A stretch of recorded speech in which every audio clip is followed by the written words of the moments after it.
हमारे जो खास मेहमान उनसे मैं आपका परिचय करवा दूं। हमारे साथ प्रताप राव हैं, भारतीय जनता पार्टी के प्रवक्ता। भरत मेघवाल हमारे साथ हैं, कांग्रेस पार्टी के प्रवक्ता। एसपी मित्तल हमारे साथ हैं, वरिष्ठ पत्रकार के तौर पर। और निरंजन पोद्दार हमारे साथ हैं, राजनीतिक विश्लेषक के तौर पर। सबसे पहले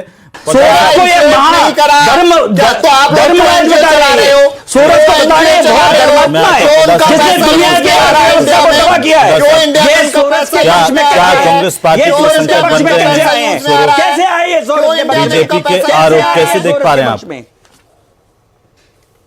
देखिए अमन जी, मैं यहाँ पे दो बिंदुओं पे बात करूंगा। पहली बात तो जिस तरीके से आप सार्वजनिक जीवन में और विशेषकर सार्वजनिक जीवन में आप एक राष्ट्रीय पार्टी के सर्वे सर्वा हैं और आज की तारीख में भारत के लोकतंत्र के अंदर आप एक एलओपी यानी कि प्रतिपक्ष के नेता के रूप में आप पदस्थ हैं, तो निश्चित रूप से मैं इस बात को मेरा मन स्वीकार करने के लिए तैयार नहीं है कि एक एलओपी के पद पे बैठा हुआ व्यक्ति कहीं कोई डीप स्टेट का कोई एजेंट के रूप में काम कर रहा हो। लेकिन मेरा यह मानना है कि आप अगर क्लीन हैं तो आप क्लीन दिखने भी चाहिए। उसके बाद में ऐसी आपकी स्थिति होनी चाहिए कि कोई अगर आपके ऊपर आरोप चिपकाने की कोशिश कर रहा हो तो वो आरोप आपके ऊपर चिपके नहीं। लेकिन आज की तारीख में अहमद जी, एक चीज मैं जब देखता हूं तो संदेह सहसा इसलिए उत्पन्न होता है क्योंकि जब भी चाइना के साथ भारत का तनाव होता है तो कदाचित उस समय राष्ट्रनीति को छोड़ करके कहीं ना कहीं अपनी राजनीति को प्राथमिकता देते हुए जिस तरीके से बयान आते हैं, चाहे पाकिस्तान के साथ हो चाहे बांग्लादेश के साथ हो,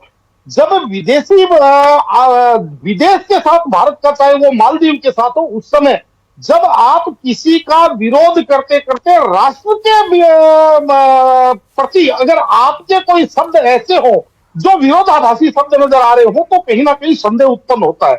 और एक पैटर्न आज की तारीख में चला है जिस तरीके से सोरोस और एक जिसको कहते हैं विदेशी जो एक डीप स्टेट तैयार हुआ है, जिसने एक पैटर्न जैसे आपने देखा होगा 4 साल पहले श्रीलंका के अंदर एक प्रयोग किया गया, उसके बाद में बांग्लादेश और अभी वर्तमान के अंदर सीरिया के अंदर सेम पैटर्न। जिस तरीके से जनता सड़कों पे आ जाती है, जनता के अंदर वहां की संवैधानिक संस्थाएं और वहां की जो सरकारें हैं उनके प्रति एक असंतोष और उनके प्रति एक अविश्वास को उत्पन्न करना और उसके बाद में उनको सड़कों पे लाकर के आंदोलित करना और कहीं ना कहीं विदेश से उनको बैकअप देना, तो ये एक पैटर्न सा चला हुआ है जिसको हम देख रहे हैं कि भारत के अंदर भी कहीं ना कहीं इसकी परिणति चलती हुई दिखाई दे रही है। क्योंकि जिस तरीके से भारत की संवैधानिक संस्थाएं हैं, चाहे चुनाव आयोग, चाहे ईवीएम हो, चाहे सुप्रीम कोर्ट हो, चाहे तमाम जो संवैधानिक व्यवस्थाएं, यहां तक कि हमारे उपराष्ट्रपति का जो पद है उसको भी कहीं ना कहीं लोगों की नजरों में या लोगों के अंदर संदेह के घेरा में उत्पन्न किया जा रहा है। और किसी भी लोकतंत्र के अंदर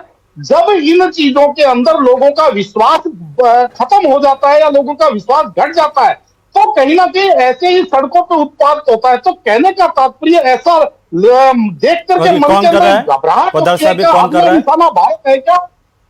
निश्चित रूप से आपको मैं बता रहा हूं कि जो लोग संवैधानिक संस्थाओं के ऊपर उंगली उठाते हैं तो दोस्तों उन्हीं का माना जाएगा ना। क्योंकि या तो आप उन चीजों को साबित करें, केवल आप ये कह देने मात्र से तो आप केवल मैं और बार बार हेमंत जी ये बात भी कहता रहा हूं कि लोकतंत्र के अंदर अगर आप संवैधानिक संस्थाओं के ऊपर से लोगों का भरोसा खत्म कर देंगे, इससे बड़ा महापाप हो नहीं सकता। क्योंकि कल को अगर आप सत्ता में आएंगे तो आपको इन्हीं संस्थाओं से आपको भी शासन चलाना है, देश चलाना है। लेकिन ये भी एक सच बात है पोद्दार साहब कि इन संस्थाओं की भी जिम्मेदारी है कि भरोसा कायम रखे।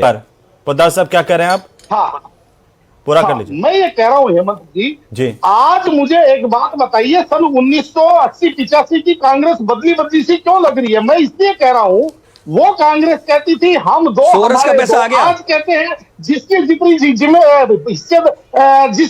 जितनी संख्या भारी उसकी उतनी हिस्सेदारी। जो कांग्रेस कहती थी ना जात पे ना पात पे मोहर लगेगी हाथ पे, वो कांग्रेस आज कहती है जातिगत जनगणना। जिस कांग्रेस ने बांग्लादेश बोल करके पाकिस्तान के 2 टुकड़े कर दिए, शेख मुजीबुर रहमान और उसके परिवार को वहां पे स्थापित किया, जो निहायत ही सेकुलर शासनाध्यक्ष थे, आज कहीं ना कहीं उनको जब तख्ता पलट होता है तो कांग्रेस उसको खुशी मनाती है। तो ये कांग्रेस कहीं बदली से क्यों लग रही है? निरंजन जी, शायद आप एक पार्टी के पक्ष में बयान देने वाले